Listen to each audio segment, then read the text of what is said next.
Welcome back, everyone, to HTF Bets, your live Thursday show here at Hitting the Field Network. After 3 long weeks, me and the boys were finally back in studio. The Final Four is set. We are on the road to the national championship. We'll go over that. We'll also break down our games of the week, and then we'll kick it off or send it off with our Surefire picks of the week. Stay with us because HTF Bets starts now.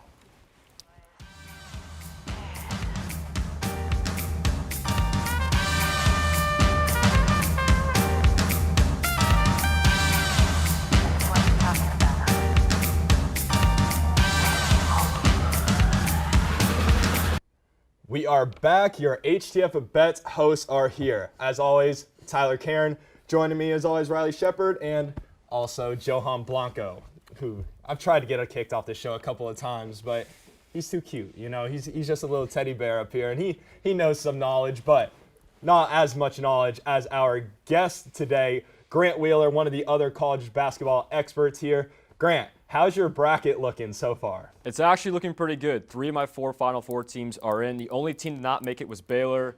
So let's see what happens this weekend. I'm going to hand over the college. I've been crowned as the college basketball expert, but based off my bracket, I might have to hand that over to Grant. But Grant, your game of the week, you stole it from me, but that's okay. I'm still going to get to talk about it. We have number 8 seed North Carolina versus number 2 Duke. The first time these two legendary Blue Bloods have ever met in the March Madness tournament, it happens to come in the Final Four. Duke comes in as a 4-point favorite with the over-under set at 150. They split the regular season with both teams winning on the road.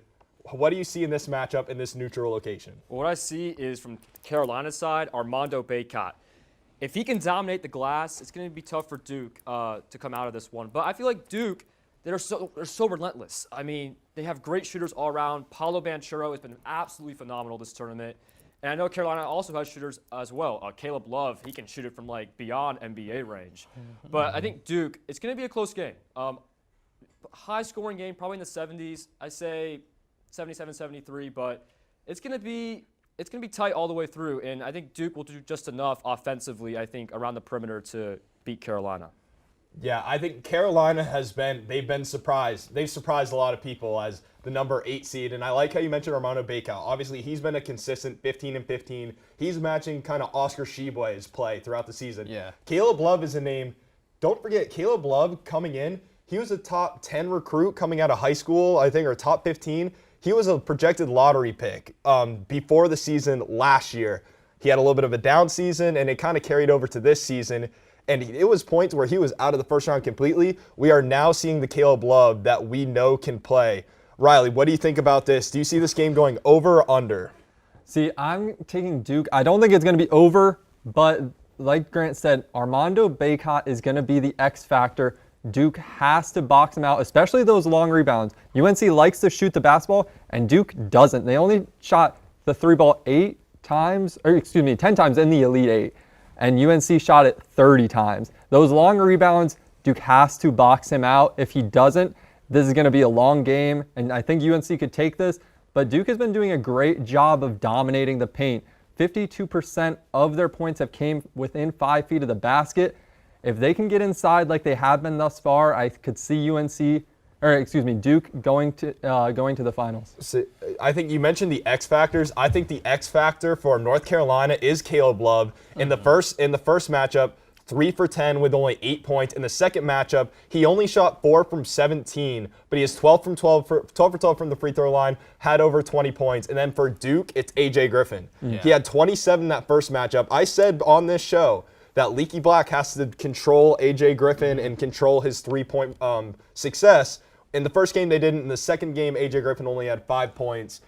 So I think I'm going to take the over on this one. I want to say North Carolina, but I think that the over is a safer bet. Yeah, and I would look at someone else for North Carolina. I would look at Brady Manning. Yeah. He's been one of the most efficient players for could be the best player right now. They're leading scorer for North Carolina. Only thing is he just has to get out of foul trouble. Yeah. Mm-hmm. All right, we're going to go on now from college. We'll be back with college. Don't worry, my game of the week is still coming up. But we're going to go into the NBA. We have the Bucks going to Brooklyn to take on the Nets. The Nets come in as a 1.5-point favorite with the over-under at a really high 239. 9.5. Riley, what do you see from this game? Kyrie Irving is back. He can finally play in every single home game for Brooklyn. And that's a big thing. The Nets are sitting at 9 in the East right now, 8 or 9, and it seems like they've pretty much solidified themselves in the play-in tournament. One game, you're in or you're out in the playoffs when the play-in tournament starts in about a week and a half. The Bucks are sitting at the 2 seed in the East right now. They could jump the Heat. It really doesn't matter. I think they're going to go into the playoffs ready to play no matter what, and they're a favorite to come out of the East right now for good reason. They've been playing great since the All-Star game and the trade deadline. Let's talk about some of those acquisitions that they've got since the trade deadline. Serge Ibaka, Wes Matthews, those guys have stepped up big and added to their bench depth. We all know Giannis is going to show up come playoff time, but it's going to be when the playoffs come, the bench really matters. And I think that's why the Bucks are my favorite to come out of the East and why I think they're going to take this game, give Brooklyn a little bit, making them a little bit nervous come that playoff play-in tournament time. Well, listen, say what you want. I mean, this is a really close game, and this is showing how close the Eastern Conference race has been throughout this entire season. I mean, this is probably the closest race it's been in history, in the NBA, like the history of the NBA. But in terms of like for a long run, I think the Bucks have the deepest team in terms of their bench and stuff like that. They've been phenomenal. Chris Middleton started to pick it up after the All-Star break and stuff like that. And, you know, don't sleep on Brooklyn either. I know they're in the 8th seed right now, but since trading James Harden, it seems like Kevin Durant and Kyrie Irving have meshed well together. It just they're going to need a lot more support with their bench. With Goran Dragic stepping up, they're going to need Patty Mills to continue his play. Yeah. So this will probably be a very interesting game to watch. We know KD and Kyrie are going to step up come playoff time, but who else is going to step up? They're going to need some guys to, you know, be a consistent 10, 15-point guys because you know those two are going to combine for 50 points a game, but where are those other 50 points going to come from? Grant, I want to ask you, the Nets come into this game. They are 9-28 against the spread this season as a favorite. Now, this is a close spread. They're only favored by 1.5, 2 points. Do you see the Nets overcoming their really poor record against the spread in this game and beat the Bucks, or do you have the Bucks covering? I have the Nets overcoming this because Kyrie's back and can play home games again, and they're the more desperate team. They're still in the play-in tournament right now. The Bucks, they're well into the top 3 in the East. Obviously, they're still playing for seeding, and they want to become first in the East when it's all said and done. But the Nets, they're more desperate right now. I think they come away with the win. I think their seeding come the play-in tournament time is going to be very interesting. They're at the 8th seed right now. But only a game separates them and the 10 seeds, so that could determine if they play the Hornets, the Hawks, or the Cavs, and I think that's a big deal. All right, we're going to move on now to our next game. We got some MLS soccer. We have Johan's Game of the Week. Johan, I'm going to let you talk. I'm just going to hand it off to you, let you run with this one. Guys, this is my most disappointing game of the week. I wanted to pick something else. There was no fights available. Premier League always copyrights my stuff, and I forgot that Champions League was next week, so I had to stick with some MLS. So I'm going with LAFC at Orlando this Saturday. And listen, at Los Angeles FC is the best team in the MLS right now. They are currently undefeated through 4 games, I believe. And Carlos Vela is the best player in the league. Not only is he their top scorer, but he's their best playmaker as well. He's able to spread the ball and get everybody involved. And not to mention that they have a guy by the name of Kellen Acosta, who just got called up to the U.S. men's national team, who just qualified for the World Cup, by the way. So they're a very complete team as it is.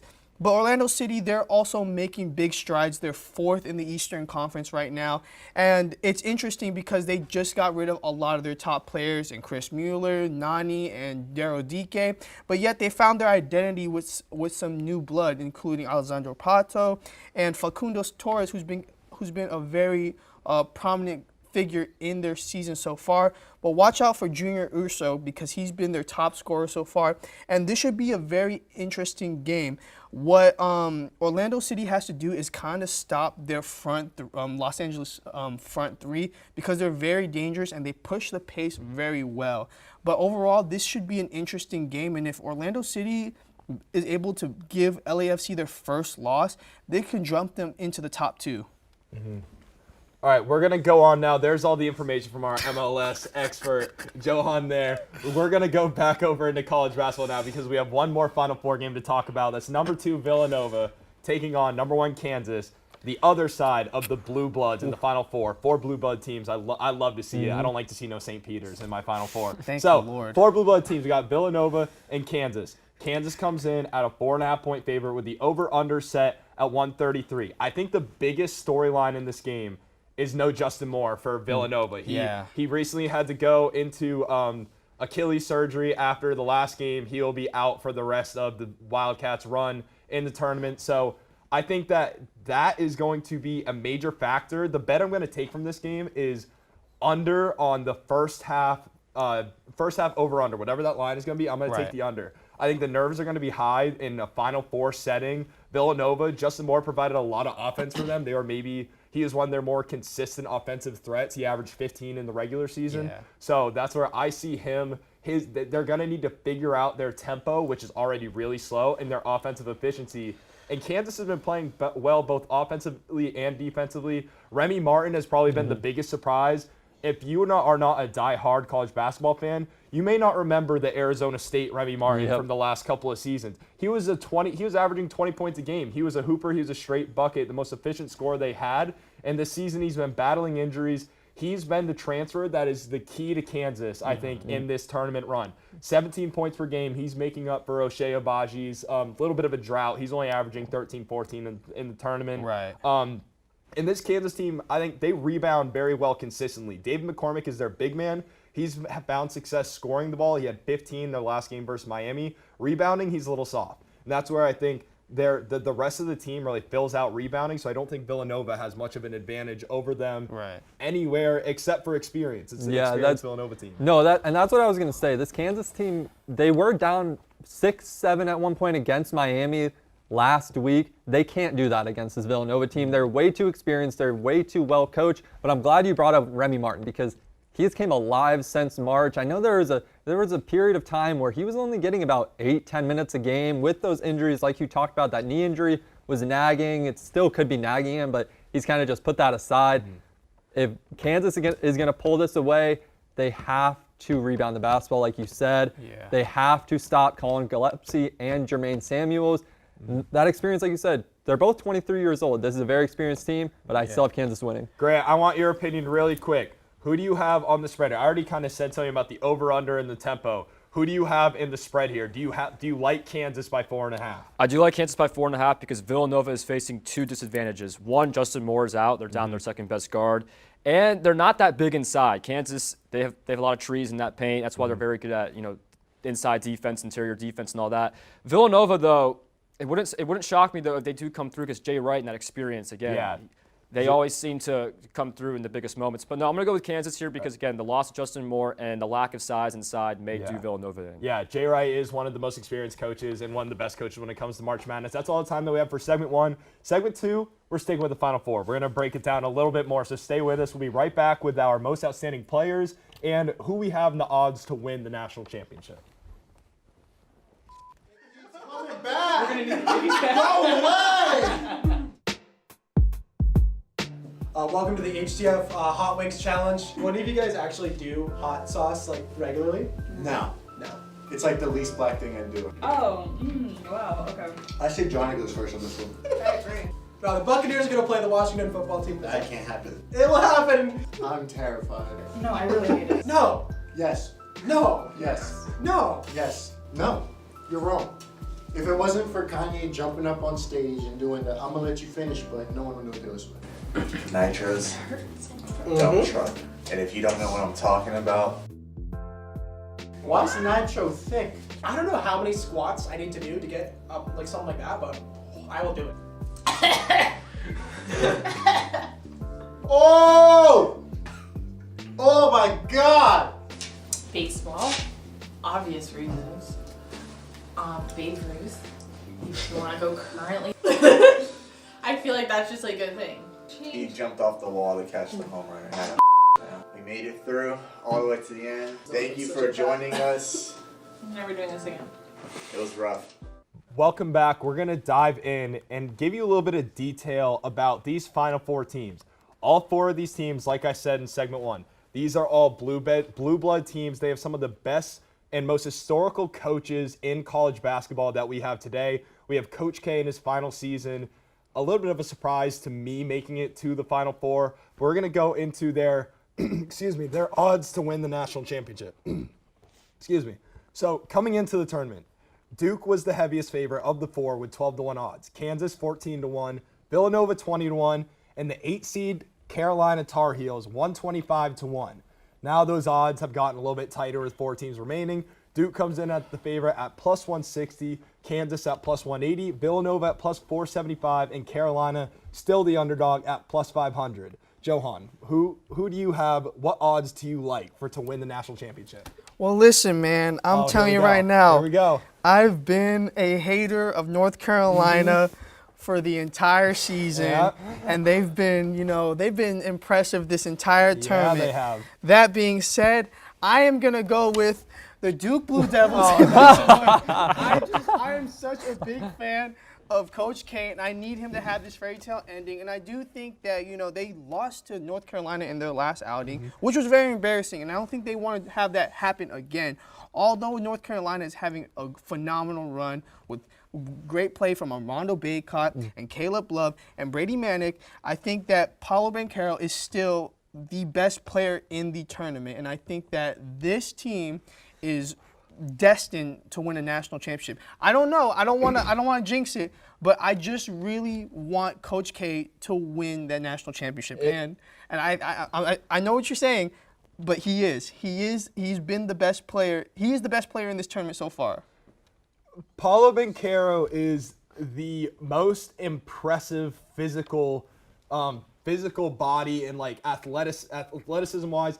Paolo Banchero is the most NBA ready body is what I will say. He at times is a man amongst boys. He is second to Oscar Tshiebwe, who isn't here anymore, but Oscar Tshiebwe is the only one who I saw as a more physical presence than Paolo Banchero. Well, let's just say this. Let's say that if Paolo Banchero beats North Carolina and then he goes on to beat the winner of Villanova and Kansas, he's most likely going to be the #1 pick in the draft because he has been solid and consistent throughout this entire tournament. So I don't see why he's not been the best player in the tournament so far. Paolo, he will be the best NBA player.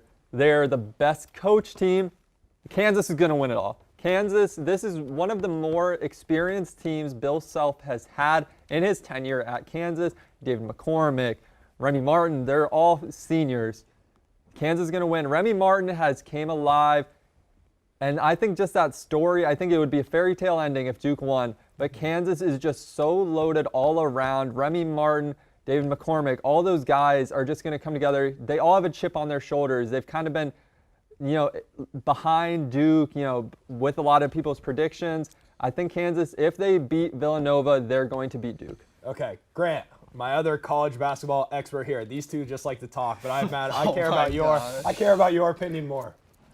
All right, so Riley, I hate to break it to you, but Kansas is not winning the national championship. I mean, I talked about this with Alex Funderburg in the main show. Whether it's the second round or late in the tournament, they always seem to falter. They only have the one title in 2008. So again, I think they beat Villanova, but I think Duke will be too much for them to handle in the title game. And as Johan mentioned, Paolo Banchero is absolutely phenomenal. He's so versatile. He's been averaging about 23 points a game this tournament. He's my player of the tournament. I don't know about you guys, but I think Duke's just too much for everyone right now.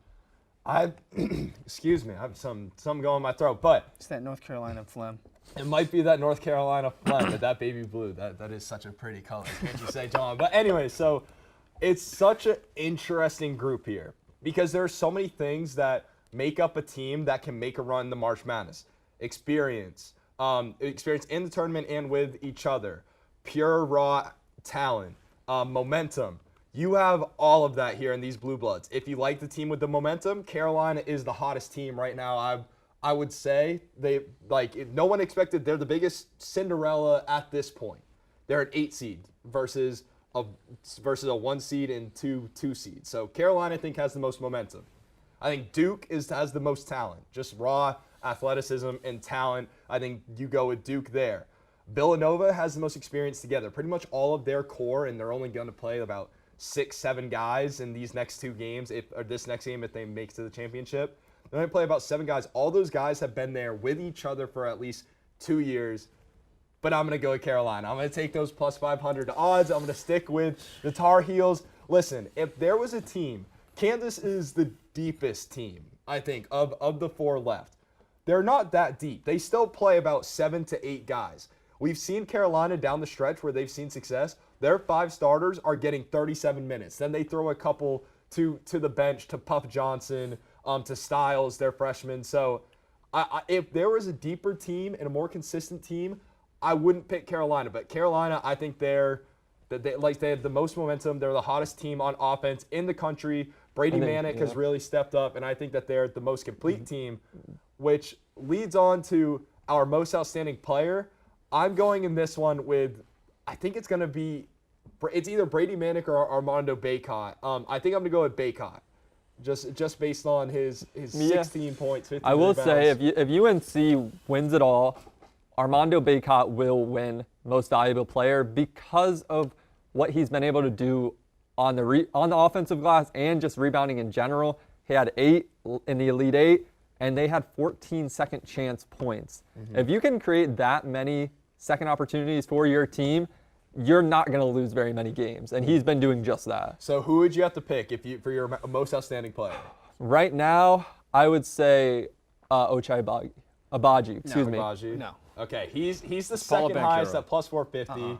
Joe, why no?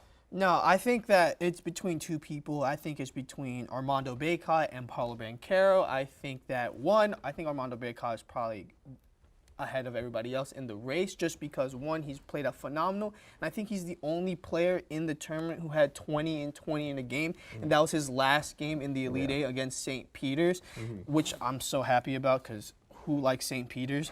But I think that he's played overall well, especially he started to pick it up against Baylor. You saw him kind of become a leader in that team. And I think that overall, if you took Armando Bacot off that team compared to guys like Banchero or Agbaji, he would have more of a significant impact on that team than all the other players. So why not make him the most outstanding player?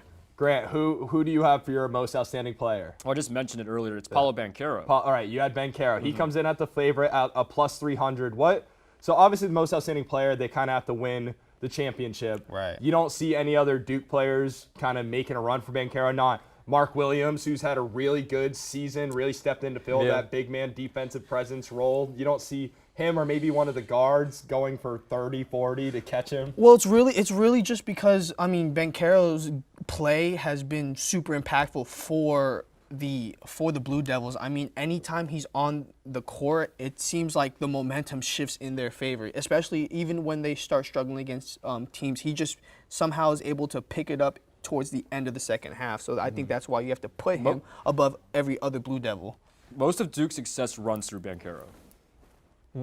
Okay, I can ride with that because Coach K does like to rely, even though Banchero is a forward and he's not necessarily a point forward, but I can ride with that. I want to get one quick question from all of you guys. If it's Villanova, who is the most outstanding player? Gillespie. Yeah, I think Colin he's Gillespie. been very consistent throughout. He's been able to score from all over the floor, and when he gets to the free throw line, he doesn't miss. Colin Gillespie easily. Everyone has Gillespie? Yeah, no, we all got Gillespie. 13 points in the tournament. 13 points, 31% from the field. That is your most outstanding player? There's not a lot. It's not just about that. It's about his presence on the court. He makes others around him better. Grant, I'm glad you said that because I do agree with you on that. His assist numbers have been great. I'm going with Jermaine Samuels in this one. Okay. 17.5 points, 8.5 rebounds. He's shooting 63.5% in the tournament. That's where I thought it'd be interesting. If Gillespie got it, I wouldn't be upset, but I think Jermaine Samuels may be more of a surprise candidate. So that's all the time that we have for our segment 2, your most outstanding player and odds to win the national championship. Coming up, we have Grant's first Surefire bet of the week and our first one in a couple of weeks. We'll catch you up on the records, see how I'm doing, how the boys are doing. So stay with us. We'll be right back.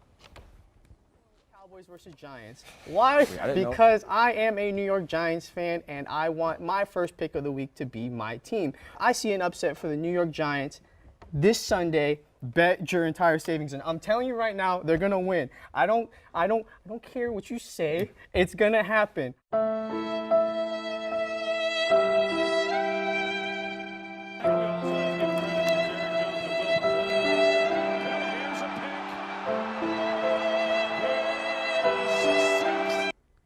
I have to go with the Raiders, I think, for this one. I don't see them losing.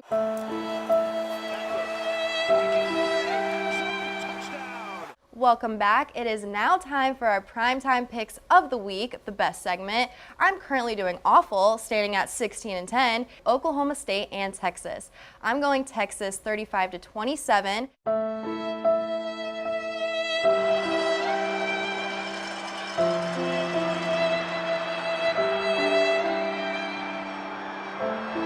All right, Jeff, don't tell me your winner, but who is going to the Super Bowl?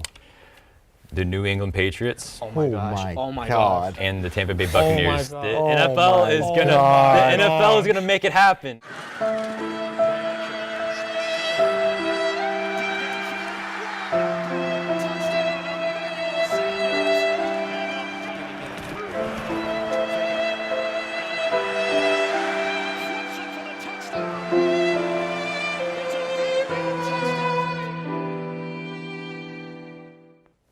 Welcome back, everyone. It is time for our Surefire Picks of the Weeks portion of this show. I'm still not doing too hot. If you watch the last couple of shows, I said I wore a cowboy hat a couple of weeks ago, and I hit my Surefire bet. So I said every single segment I will wear that cowboy hat if I get my Surefire pick right. I didn't get it right a couple of weeks ago. So Thank God. I currently sit at 2-5. We have Johan. You're still at that one loss and one push. Yeah, no, that was a fluke loss. I am still undefeated. I don't care what you say. Johan's always undefeated. Riley, you come in 6-1. 6-1, and Grant, you haven't done a Surefire. I'm for 0-0. us. You're what? 0-0? 0-0. All right, well let's start you 1-0. What is your first Surefire bet of the week? That Duke and Carolina will hit exactly at 150 as the over/under. It's going to be Exactly? a high-scoring game. Both teams are going to go. The game's going to get well into the 70s, 77, 73. I think because both teams have a lot of shooters around, and I just think it's going to hit right at that 150 If mark. you hit exactly 150, I will wear Tyler's cowboy hat next show. That would be a push for that over/under. If it hits 150, I will wear that North Carolina jersey that I just threw away. Exactly on the money at 150. Somebody will Exact, know. you're saying exactly 150, right? Exactly Wow. 150. It'll Okay. be the Eric Church. The Eric Church magic is gonna go over there. It's gonna hit exactly 150. Okay, Eric Church canceled his show in San Antonio to go to North Carolina game. He's a diehard Heels fan, just so you know. Johan, Surefire pick. All right, listen. Premier League Soccer, I couldn't make this my game of the week because of copyright, so I'm going to make it my Surefire pick of the week. Liverpool versus Watford. Money line is that Liverpool wins by over 3.5 goals. I'm going to take the under on that because 3.5 goals is a lot of goals in a soccer game. I still think they're going to win. I think they're going to go 2-0, but I think it's going to be under 3.5 for Liverpool.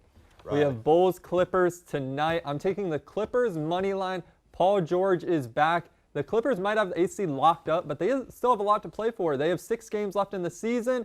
Paul George is back now. He dropped 34 the other night. They're the favorite against the Bulls at plus 135, and the Bulls have not been good the last few weeks. So I'm taking Clippers money line. And to wrap it up, and this has got to be right.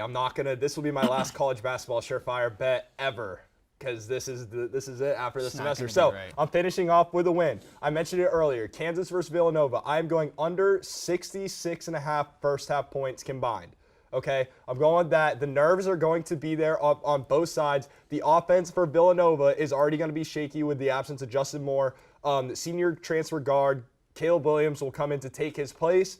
He averages a handful of points between 5 and 10. They're going to need some time to adjust, and they're already the slowest team in the country, so they're going to slow the Jayhawks down. I'm going with the under 66.5 first half combined points in the Kansas and Villanova game. Bet your life savings on it, as Johan would say. And that's all the time that we have for this episode of HTF Bets. Grant, thank you so much for joining us on this college basketball heavy edition show. And to all of you, we'll be back next week. We're not taking any more weeks off. We don't have any more events coming up. So tune in next Thursday, 12 o'clock. The Bets boys will be back. We'll see y'all next week.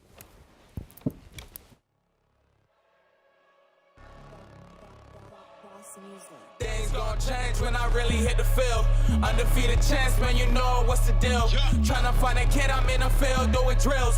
Boy, you just a sucker, you ain't never keep it real. 3 rings in my hand, I'm a warrior to the max. When I hang it up, they gon' have to give me plaques. Step up in the building and I only bring the facts. When I make a highlight, they gon' replay, run it back, okay?